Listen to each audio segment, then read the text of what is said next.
la nécessité de mettre Dieu en premier dans la vie familiale.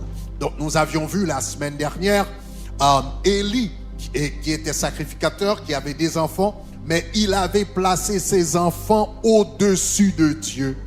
Et conséquemment, il a attiré une malédiction sur lui-même et sur ses enfants et sur le reste de sa famille, parce que tout ce qui est mis en premier devient un objet d'idolâtrie, et Dieu maudit toujours un objet d'idolâtrie. Donc Élie avait fait l'erreur de placer ses enfants en premier. Donc ses enfants violaient les lois de Dieu, violaient les principes de Dieu dans le temple. Ses enfants couchaient avec des filles et des femmes qui venaient adorer dans le temple. Et il avait la responsabilité de discipliner et de corriger ses enfants. Mais il ne l'avait pas fait. Conséquemment, cela lui a coûté sa propre vie. Cela a également coûté la vie de ses enfants, etc. Parce qu'il avait mis ses enfants au-dessus de la parole de Dieu. Nous avions vu, par contre, il y avait une femme qui s'appelait Anne. Anne, elle ne pouvait pas avoir d'enfant, mais à un moment, elle a fait cette promesse à Dieu. Elle a dit, Seigneur, si tu me donnes un fils, je le consacrerai à l'Éternel le reste de sa vie. Donc, c'est un vœu extraordinaire pour une femme qui a été stérile toute sa vie. Donc, si elle dit, si tu me donnes un fils, je le consacrerai à l'Éternel, c'est comme si elle n'avait jamais eu de fils. Mais elle a mis la volonté de Dieu au-dessus même de la vie de son fils. Et vous connaissez l'histoire. Elle a eu l'enfant et à l'âge de 3 ans, elle a apporté l'enfant dans le temple. Et qu'est-ce qui s'est passé? Elle a reçu 6 enfants. Après Samuel, elle en a eu 7. Et son fils est devenu un grand prophète en Israël. L'enfant qu'elle a donné est devenu un grand prophète en Israël. Et elle a eu 6 enfants par après, parce qu'elle a mis Dieu en premier dans sa famille. La famille a été bénie, les enfants ont été bénis, et elle a été bénie parce que Dieu a été mis en premier dans la famille. Donc la semaine dernière, je vous avais dit, si vous voulez briller dans votre vie familiale, si vous voulez que vos enfants brillent, donc il faut placer Dieu en premier. C'est important qu'il te voie placer Dieu en premier. Tes enfants apprennent à placer Dieu en premier quand ils te voient placer Dieu en premier. Quand tu les encourages à placer Dieu en premier. Donc on est à table, n'est-ce pas? Peut-être qu'on a faim et puis la nourriture sent bon, mais non, nous allons prendre quelques minutes ou bien quelques secondes pour prier d'abord. On a faim, mais on va rendre grâce d'abord. Donc, dans ces petits gestes, le soir, nous avons sommeil, mais nous allons prier ensemble en tant que famille. Ce sont de petits gestes, mais qui communiquent un grand message. Dieu est en premier dans cette famille. Il est en premier avant la nourriture. Il est en premier avant le sommeil. Il est en premier en tout. Donc, on a parlé la semaine dernière de la nécessité de placer Dieu en premier dans la famille. Et ce matin, rapidement, je voudrais parler de la nécessité de placer Dieu en premier dans nos finances. La nécessité de placer Dieu en premier dans notre vie financière. Et je vais faire exactement ce que j'avais fait la semaine dernière. Je vais vous donner un exemple négatif et je vais vous donner un exemple positif. Donc, nous allons contraster 2 individus. Et l'un a refusé de placer Dieu en premier dans sa vie financière, et nous allons voir les conséquences. Et l'autre a placé Dieu en premier dans sa vie financière, et nous allons voir les conséquences. Donc, nous allons contraster, eh bien, la vie ou bien l'attitude d'Akan par rapport à ses ressources comparativement à l'attitude de la veuve, la femme veuve. Donc je vous mets dans le contexte rapidement. Donc vous vous rappelez qu'Israël avait passé à peu près 40 ans dans le désert, et maintenant le moment était venu pour eux de traverser le Jourdain et de se rendre en Canaan.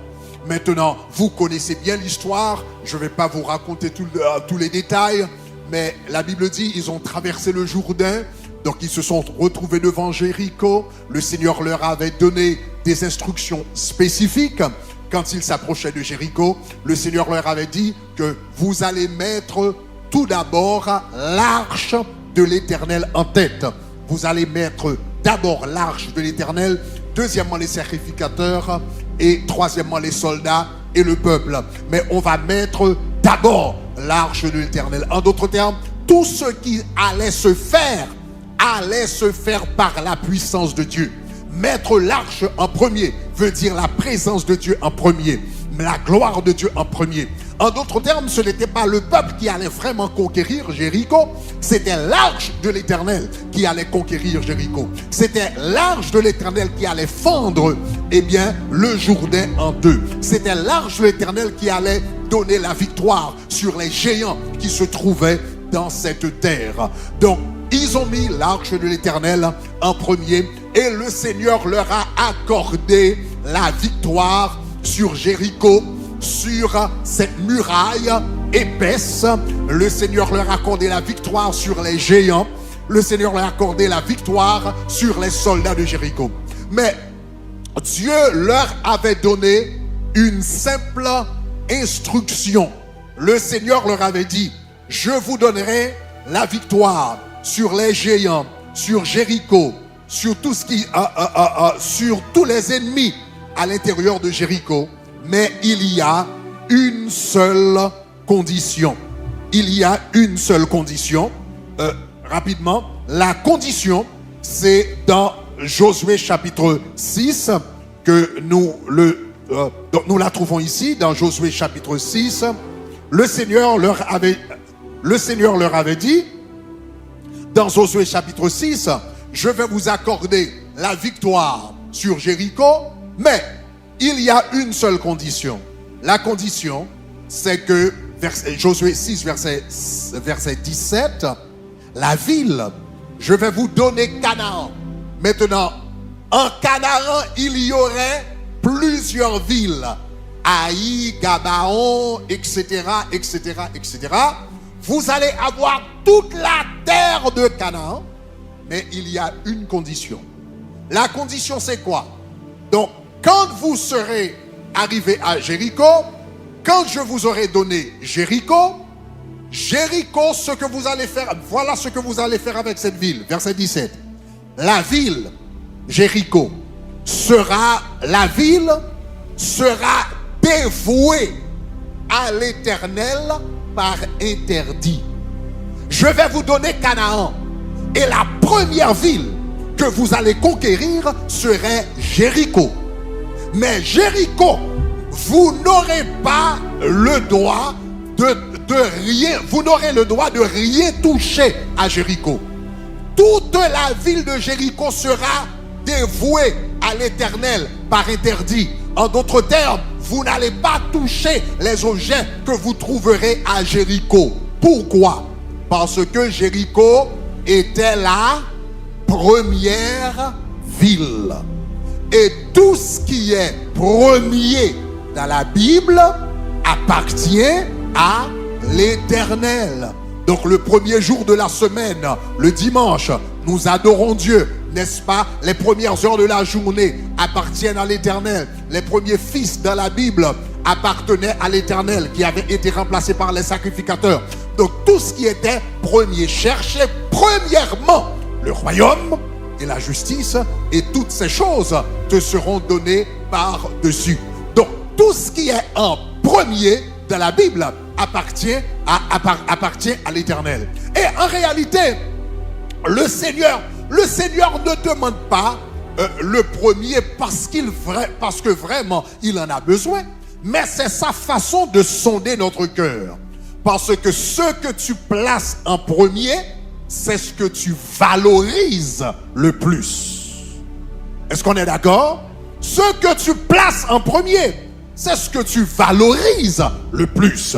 La personne que tu places en premier, c'est la personne que tu valorises le plus. Donc cela veut dire placer Dieu en premier, c'est une façon de dire Dieu, eh bien, Seigneur, je te valorise au-dessus de toute chose et au-dessus de toute personne dans ma vie. Donc là, dans la Bible, c'est pourquoi le principe du premier, tout ce qui était premier appartenait à l'Éternel. C'était une façon de lui accorder, de lui dire que Seigneur, je te valorise plus que toute autre chose.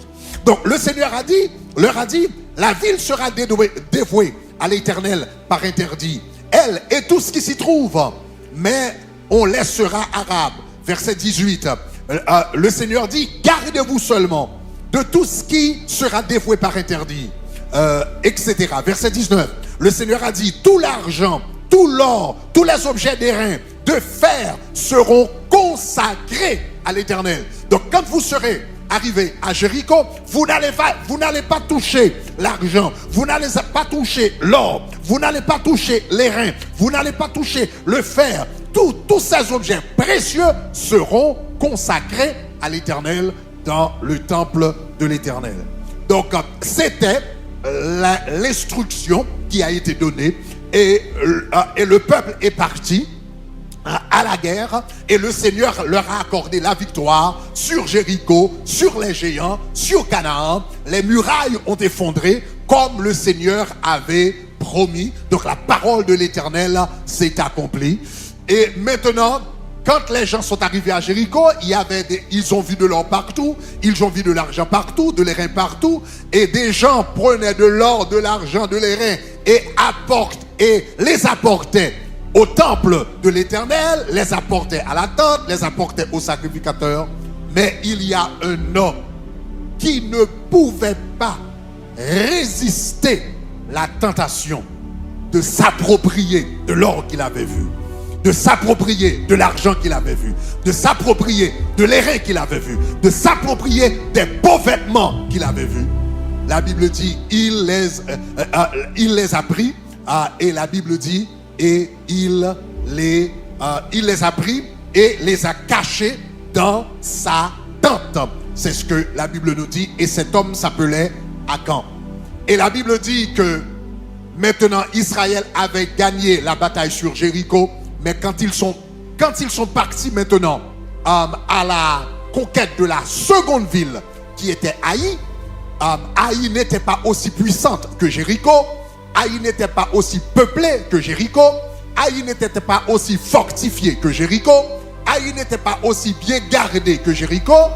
Donc ils ont pris seulement une poignée d'hommes, à peu près 3000 hommes, donc juste une poignée d'hommes, pour aller se battre contre Haï. Et quand ils sont arrivés, ils ont perdu la bataille. Quand ils ont perdu la bataille, Josué, qui était le capitaine de l'armée, qui était le chef de l'armée, donc ils savaient qu'avec les ressources qu'ils avaient, c'était impossible pour eux de perdre la guerre. Donc il est allé s'agenouiller devant Dieu, se plier devant Dieu et pour dire, Seigneur, qu'est-ce qui est arrivé? Et le Seigneur a dit, Israël a péché contre moi. Comme je vous avais dit il y a à peu près 2 ou 3 semaines, que nous sommes tous connectés. Ta vie m'affecte et ma vie t'affecte. Donc quand Akan a péché, le Seigneur n'a pas dit Akan a péché, le Seigneur a dit Israël a péché contre moi. Et 36 hommes en Israël ont perdu leur vie, l'armée a perdu la bataille, 36 hommes qui n'étaient pas connectés avec Akan ont perdu leur vie parce que Akan a choisi de désobéir la loi de l'Éternel. Quelle était la désobéissance?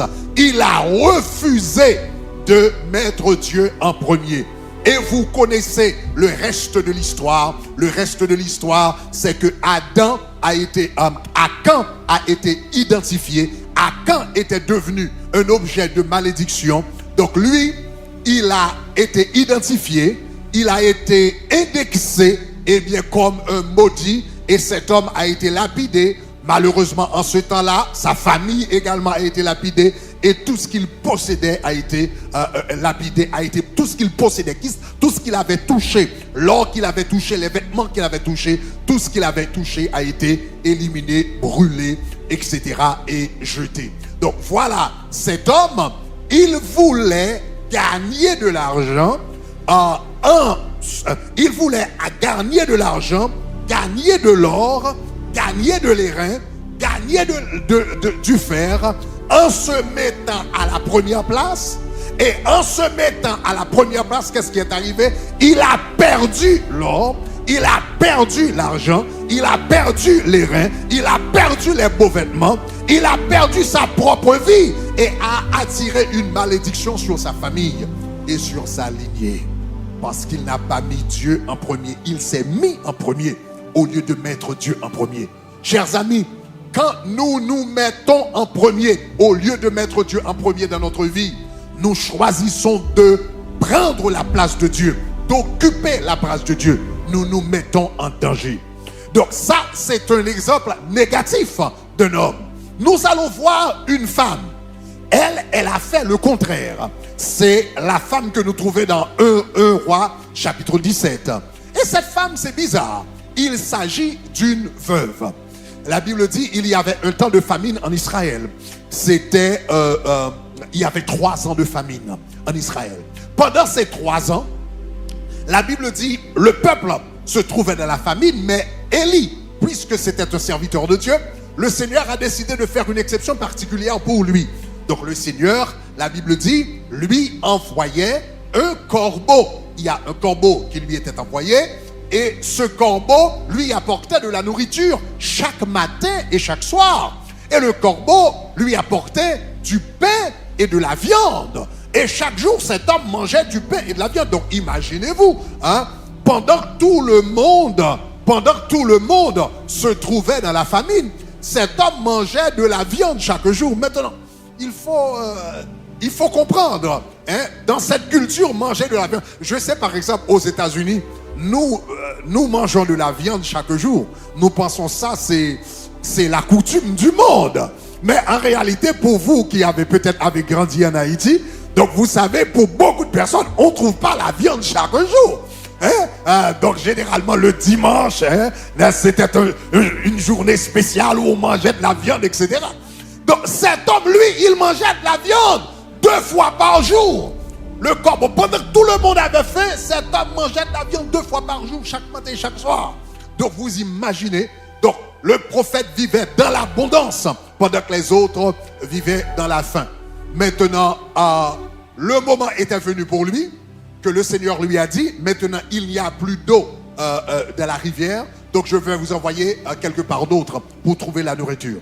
Et le Seigneur a dit, je vais vous envoyer à Sarepta, qui se trouve à Sidon, et là vous allez trouver une femme veuve. Et cette femme veuve pourvoira à tes besoins. Maintenant, imaginez ceci, on est au milieu d'une famine, et le Seigneur a décidé. Comment est-ce que le Seigneur a décidé de pourvoir aux besoins du prophète? Il ne l'a pas envoyé dans la maison d'un riche. Il ne l'a pas envoyé dans la maison d'un grand commerçant. Il ne l'a pas envoyé dans la maison d'un propriétaire de restaurant, etc. Il l'a envoyé dans la maison d'une veuve.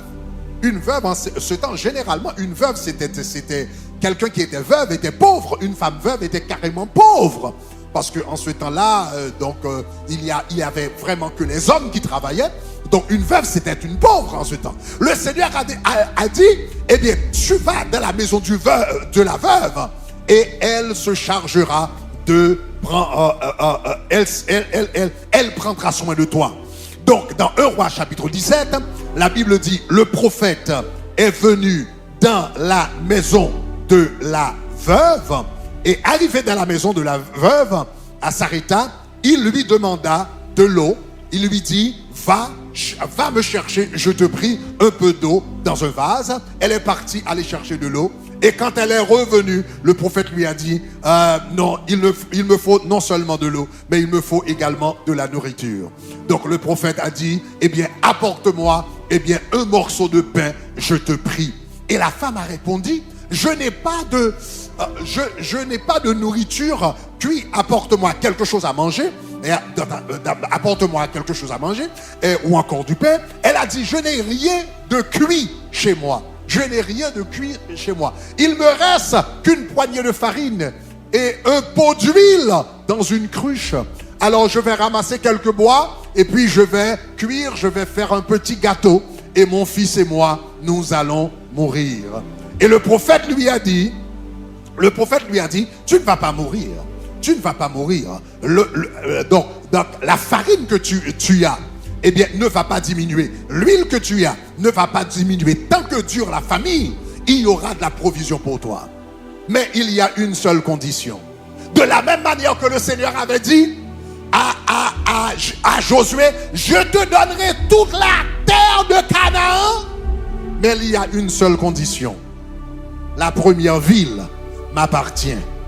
Tu pourras prendre Haït, tu pourras prendre Gabaon, tu pourras prendre Jérusalem, tu pourras prendre toutes les autres, tu pourras prendre Bethel, tu pourras prendre Samarie, toutes les autres villes, tu peux les prendre, mais la première ville, Jéricho, elle m'appartient. Donc je te donne la victoire, je te donne Canaan, mais la première ville m'appartient. De la même manière, le Seigneur a dit, le prophète a dit, tu auras de la nourriture, l'huile et la farine, eh bien, ne diminuera pas, ne va pas diminuer durant tout le temps qu'il reste. Ça va continuer à se multiplier. Mais il y a une seule condition. Tu vas faire le premier gâteau. Et le premier gâteau, tu me l'apporteras. Maintenant, quand tu regardes cela du point de vue humain, le prophète semble égoïste. Il y a 3 ans de famine. Cette femme est veuve. Mon Dieu, elle a un fils, elle a un enfant. Il n'y a que ce petit gâteau qui lui reste. Il n'y a que cette poignée de farine qui lui reste. Il n'y a que cette petite réserve d'huile qui lui reste. Donc elle a dit qu'elle va faire un dernier gâteau pour mourir. Et puis voilà arrive the fat prophet. Parce que le prophète, he's a fat prophet. Donc lui, il arrive en bon point. Qui s'y a clairé dans combat because he's been eating. Voilà, pendant 3 ans, les autres ne pouvaient pas manger, mais lui, il mangeait de la viande 2 fois par jour. Donc the fat prophet, il arrive et il a dit, donne-moi à manger d'abord. Ça semble égoïste, mais en réalité, ce que le prophète était en train de faire, il était en train d'activer une loi spirituelle. Cherchez premièrement le royaume et la justice. Et toutes ces choses te seront données par surcroît. Donc en lui demandant, en demandant à la femme de lui donner à manger d'abord, ce n'était pas de l'égoïsme, mais en réalité ce qu'il était en train de faire, il était en train d'enseigner à cette femme de placer Dieu en premier. Parce que lui, en tant que prophète, c'était un représentant de Dieu, de placer Dieu en premier. Et en plaçant Dieu en premier, cette femme va activer la loi de l'abondance qui se trouve dans le royaume de Dieu. Est-ce que vous êtes avec moi? Donc il a dit, donne-moi à manger en premier. Et cette femme, dans sa simplicité, elle a choisi de donner à manger au prophète d'abord. Et elle est allée, elle a pris la dernière poignée de farine et l'huile qu'elle avait. Elle en a fait utiliser pour en faire un gâteau. Elle en a apporté au prophète. Et quand elle est revenue, elle a vu que la farine était encore là. Et l'huile était encore là. Elle a fait de la nourriture pour son fils. Elle est revenue. Elle s'est rendue compte que la farine était encore là. Et l'huile était encore là. Elle a fait un gâteau pour elle-même. Et la farine était là. Et l'huile était là. Elle a donné à manger à toute sa famille. Et la farine était là. Chaque jour, elle s'élevait. Elle faisait de la nourriture. Et la farine n'a jamais diminué. Et l'huile n'a jamais diminué. Et sa famille, elle a été bénie. Son fils a été béni. Sa famille a été bénie. Parce qu'elle avait mis Dieu en premier. Akan s'est mis en premier. Il a été maudit. Ses biens ont été maudits. Et même sa famille a été maudite. Cette femme a mis Dieu en premier. Ses ressources ont été bénies. Elle a été bénie. Son fils a été béni. Sa famille a été bénie. Donc, chers amis, la leçon, si nous aimerions que les ressources que Dieu nous donne continue à multiplier. Si vous voulez que les ressources que Dieu vous donne, spécialement ces jours-ci, on ne sait pas ce qui va se passer, avec l'économie américaine maintenant, on n'a jamais vécu, on n'a jamais eu un temps comme celui-ci. Donc il y a certains économistes qui parlent. Il y a déjà un problème d'inflation, n'est-ce pas, ici aux États-Unis. Donc on parle de récession, on parle de beaucoup de choses. Donc vous et moi, notre assurance, ce n'est pas le gouvernement. Notre assurance, ce n'est pas notre savoir-faire. Notre assurance, c'est Dieu. Alléluia. Et pour que Dieu, les ressources de Dieu, puissent se manifester dans notre vie, nous devrions mettre Dieu en premier. Mettez Dieu en premier. Vous n'allez pas regretter votre choix. Vous n'allez pas regretter votre décision. Et parfois, mettez Dieu en premier, c'est difficile. Demandez à une veuve qui a un enfant, qui a un fils et elle est veuve, et c'est la dernière poignée de farine qui reste. Demandez à cette veuve de placer Dieu en premier n'est pas facile. Mais elle l'a fait par obéissance. Et le Seigneur a béni ses ressources, sa famille et sa vie.